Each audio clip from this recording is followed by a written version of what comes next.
milă de el, Doamne. Fă-i mă puză-l bătrânelul ăsta, auzi, mă? Bătrână, bă!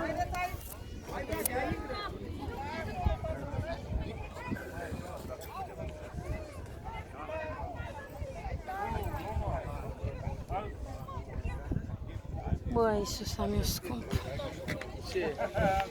Of, Doamne, față și manetele. Nu să stau, mă, și... Ce să mai vezi? Ia uite-te, mă, Nu!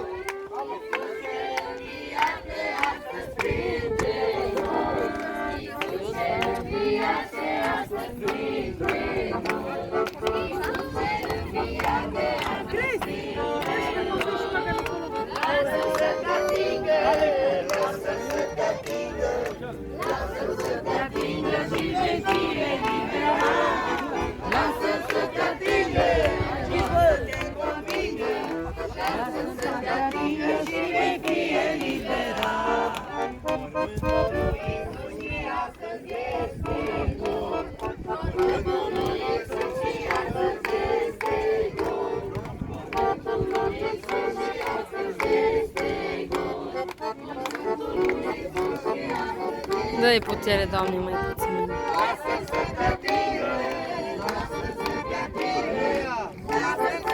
S-a întristat așa. Nu, deci că vede frate, după... Deci că vede cu capul gol și o botează cu capul gol. Da, păi și care e problema? Da, păi... Auzi, dacă ai înțeles ce simți un adevăr, la ce trebuie să te dai sau să faci? Nu trebuie să te ascunzi, că bă, că asta, auzi, da... Cum să zic ce dai, crezi, dar să nu în fața lor să zici că nu e așa.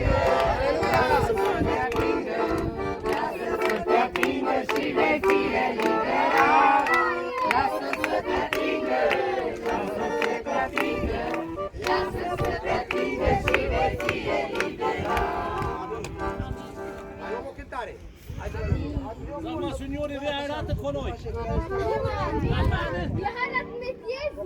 A so metezu s arată, da so știu. A so da, că da se so cu, deja vă dăm arată numai. Mai arată în gât, mai arată în gât, mai arată în gât. Ja, Jesus ist schon lange tot. Ja. Ach so.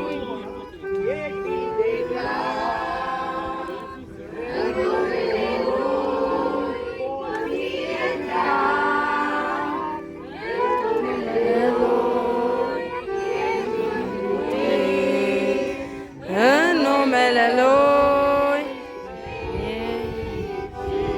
Aleluia!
Mulțumim lui Dumnezeu că și astăzi Dumnezeu a rânduit ca cei care au fost predestinați la viață eternă să audă mesajul, să audă cuvântul lui Dumnezeu, să-l creadă și Biblia spune ca dovadă că ei au crezut mesajul epocii și timpului lor. Biblia zice, cine crede și se botează, va fi mântuit, dar cine nu crede va fi osândit. Mulțumim lui Dumnezeu că a creat o vreme așa de bună și toți care încă nu v-ați născut din nou, nașterea din nou e din două părți. Din apă și din Duh. Domnul Iisus a spus, mergeți în toată lumea, Matei 28:19, și botezați din toate națiunile. Botezați-i în numele Tatălui, al Fiului și al Duhului Sfânt. Acum ucenicii care Domnul le-au zis, așteptați în Ierusalim până veți primi o putere de sus. Ei au așteptat în Ierusalim și acolo au venit de ziua Cincizecimii Duhul Sfânt, stâlpul de foc împărțindu-se în limbi de foc peste el. Și Petru se ridică și îi se pune o întrebare, 3000 de inși, fraților, ce să facem? Și acolo zice, pocăiți-vă și fiecare din voi să fie botezat în numele Domnului Iisus. De aceea noi știm că numele Tatălui, al Fiului și al Duhului Sfânt este Domnul Iisus Hristos. În Fapte 2, 37, 38 botez a fost în numele Domnului Iisus Hristos la 3000 de inși. Fapte 8:16 famenul în numele Domnului Iisus. Fapte 10, 47, 48 zice se poate opri apa ca să nu fie botezați aceștia care au primit Duhul Sfânt ca și noi și a fost poruncit să fie botezați în numele Domnului Iisus Hristos. În Fapte 19, de la 2 la 5, ucenicii lui Ioan care erau botezați, dar fără nume, cum am fost botezați și noi în culte în Tatăl, Fiul și Duhul Sfânt, nu este valabil, că nu am chemat numele lui Iisus Hristos. De aceea ucenicii lui Ioan, Pavel, care a zis un singur botez, își permite să boteze a doua. Pentru că al doilea botez în numele Domnului Iisus este de fapt primul botez. Și apoi și-au pus mâinile peste și au primit Duhul Sfânt. Însuși apostolul Pavel în Fapte 22:16 a fost botezat în numele Domnului Iisus. Și el a zis, Dumnezeu va judeca lumea după Evanghelia mea. Așa că cine nu se botează, cum zice în Coloseni 3:17 Pavel, și orice faceți cu cuvântul și cu fapta, totul să faceți în numele Domnului Iisus. Nu au mântuire. Amin. Dumnezeu să vă binecuvânteze. Dacă îmi dați voi și mie 5 minute ca Dumnezeu să ne ajute, Dumnezeu să ne binecuvinteze. Amin. Acest botez nu-l face oricine, amin? Amin. Acest botez e o descoperire. Amin. Descoperirea care a venit prin Petru, amin? Amin. El a primit cheile, amin? Dar nu era vreme atunci ca el să răsucească cheile, amin? Acelea cheie era cuvântul lui Dumnezeu. Amin. Care poate să închidă cerul, credeți voi lucrul ăsta? Era cuvântul lui Dumnezeu care tăia inimile, amin? Amin. Ei au fost tăiați, zice, prin ureche și inima lor, amin? Amin. Ca Hristos să poată să facă un loc, amin? Amin. Dar El să poată să intre unde a promis mai înainte, amin? Dumnezeu să ne ajute. De ce e o descoperire, frații mei? Noi trebuie să înțelegem, Dumnezeu să ne ajute. De ce? Că noi trebuie să știm cum îl cheamă pe Dumnezeu, amin? Amin. Noi trebuie să purtăm numele lui Dumnezeu, amin? Dumnezeu să ne ajute. Hai să prindem lucrul ăsta. Zice, Pavel era pe drumul Damascului, Dumnezeu să ne ajute să prindem lucrul acesta. El se ducea să prigonească creștinii, aceia care au fost botezați în numele Domnului Iisus Hristos. Amin. Și a venit un stâlp, amin?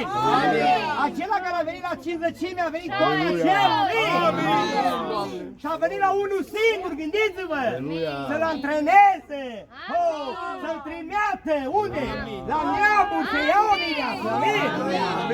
Și atunci zice, o lumină, stâlpul a doborât jos, ca Dumnezeu să vă ajute. Cel când a căzut jos, el a rămas sorb. Eu vreau ca voi să prindem lucrul acesta. Ăsta e doar pentru mireasă, nu e pentru altcineva. Să prindem lucrul ăsta, Dumnezeu să vă ajute. Și atunci zice, Saule, Saule, de ce mă prigonești? Acum eu vă spun ce se gândea, zice Pavel în inima lui, că ce glas era acela. Credeți voi lucrul ăla? Era glasul care vorbea cu un Petru care le-a tăiat inimile. Credeți voi lucrul ăla? Și cine e cu Doamne? Eu sunt Iisus, amin? Pentru că pe ea o chema Iisus. Iisus, amin? Ca pe Eva o chema Adam, amin? Ăla era numele lui Iisus Hristos, ca Dumnezeu să ne ajute. Acolo eu sunt Iisus pe care îl prigonești. Păi cine prigona el? Păi Iisus, mireasa lui Iisus. Că ea purta numele. Dumnezeu să ne ajute, scumpii mei frați. Și atunci el a căzut pe fața lui, amin? Doamne, sunt la dispoziția ta, Doamne. Ajută-mă, Doamne. Și el trebuia să primească botezul, amin? Amin. Botezul care trebuie să-l faceți și voi ca Dumnezeu să vă ajute. Că nu e dat oamenilor cu nume să fie iertat sau mântuit, amin? El prima dată iartă și pe urmă mântuie, amin? Dumnezeu să vă binecuvinteze și Dumnezeu să ne ajute. Rog pe fratele dacă vrea să ne rugăm pentru frați, ca Dumnezeu să ne ajute înainte, nu? Că acolo când îi botezăm e altceva, Dumnezeu să ne ajute. Amin? Păi tu de unde ai internet? E de la ăla. Nu? Dacă vor mai fi, Dumnezeu să atingă inimile lor și să nu stea pe mal. Nu-mi pasă că n-aveți haina. Trebuie să aveți haina interioară. Nu amânați, fraților, Dumnezeu vă vorbit 7 pastori. Astăzi e ziua ta. Astăzi este ziua ta, poate este ultima zi. Amin! Amin, amin! Doamne, Tată care ești în cerul, ne rugăm pentru aceste persoane care și-au predat viața în mâna Ta. O, Tată, de acum încolo Tu să fii în ei, Tu să ne călăuzești pașii, Tu să-i umpli cu Duhul Tău cel Sfânt. În numele Domnului Aleluia! noi îți mulțumim, Doamne, Te lăudăm și Te Nu bine. intră în direct, a intrat careva. În numele Domnului Iisus.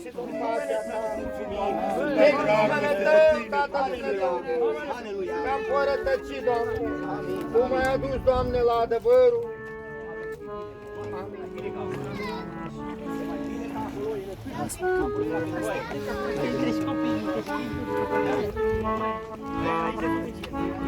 Hai, dă-te încolo de mine, vine mai veni frate, să dăm împreună. Nicolae!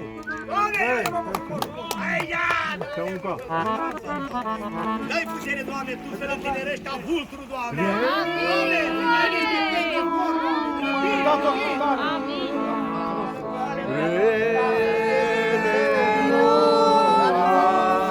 Și cuvântul, aleluia! Dă-i travara și ne dragostea mă da, Doamne, vindecă-mă bine, aleluia! De păcatele, binecuvântat să fie numele Lui și numele Lui. Amin. Așteaptă. Frate, puiul, te întreb în fața tuturor martorilor care sunt pe mal văzuți și a îngerilor care sunt nevăzuți, cerul-i deschis când un păcătos Aleluia! E sărbătoare! Aleluia! de bună voie ai ales să urmezi acest mesaj. Amin! Amin. Crezi că Iisus Hristos, Fiul lui Dumnezeu, este Dumnezeul adevărat și viața eternă? Cred, adevărat. Amin.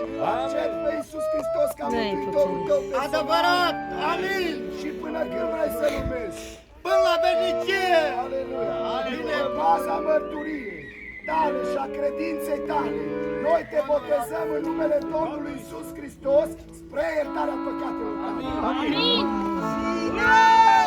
Crede se botează. Cine a crezut să bote. Ia și tu. Ia cerceaful ăla, ia și tu și du-l și schimbă-l. Uite-l colo. Uite-l în căruțul ăla. Adă repede pătura. Dă la mine, dă. O, Fionuța mea, tu nu poți să te duci. Du-te tu câncat cu papuci ăștia. Viu. Binecuvântat să fie Domnul nostru Iisus Hristos. Care a cercetat pe sora Leana, Dumnezeu să o binecuvinteze. Soră, te-a cercetat cuvântul lui Dumnezeu. Înseamnă că e o descoperire, scumpii mei frate. Nu le face la voia întâmplării. Nimeni n-a fost botezat doar prin descoperire. Sora Leana, ți-ai făcut decizia până când vrei să vorbești pe Domnul Iisus Hristos. Până la veșnicie. Ca Domnul să te ajute să te facă o tânăre, amin? Să te facă de tinerească, Dumnezeu să te ajute. Soră, tu să te gândești lucrul acesta, că peste tine este un nume care tu poți să ai iertare, eliberare, oricând. Numele ăsta te vindecă. Dumnezeu să te binecuvinteze. Pe baza mărturiei tale, Dar tu trebuie să zici tare cum a spus fratele ca să audă frații. Că ei te filmează, amin? Te filmează și Dumnezeu. Amin! Împotriva ta însuși, dacă tu nu respecti, amin? Dumnezeu să te ajute. Până când vrei să urmezi pe Domnul? Domnul să te ajute. Și Dumnezeu să te binecuvinteze pe baza mărturii tale, înaintea fraților, înaintea marturilor, înaintea Domnului Iisus Hristos, care El este cu noi întotdeauna. Te botezăm în numele Domnului Iisus Hristos. Amin!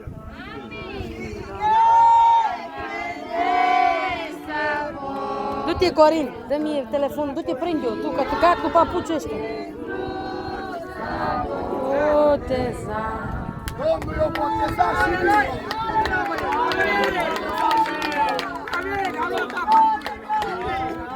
Bătează și ne aud, să vezi acum că sora nu mai zice nimic, a luat apă, nu?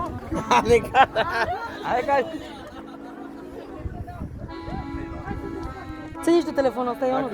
Al Victoria, ține, filmează.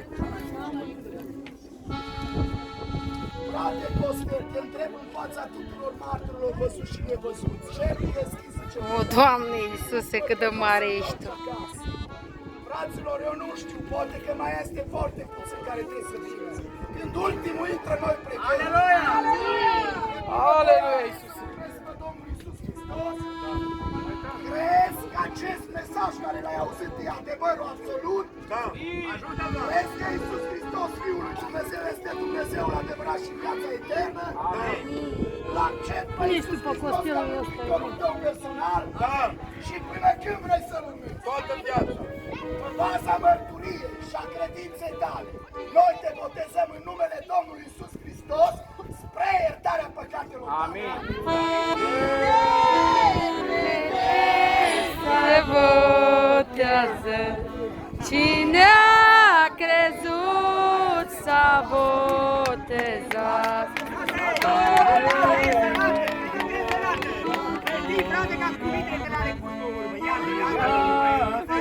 Dacă mai este cineva, nu ieși. Nu amânați, nu vă ascundeți. Dați bruza de smoking și hai să vă place în piele de miere. Aleluia. Domnul să fie binecuvântat. Luați-vă o cântare, fratele, Domnul mă ajute. Frate, Tibi, Domnul să te Hai să o cântă pe aia. E bine, frate.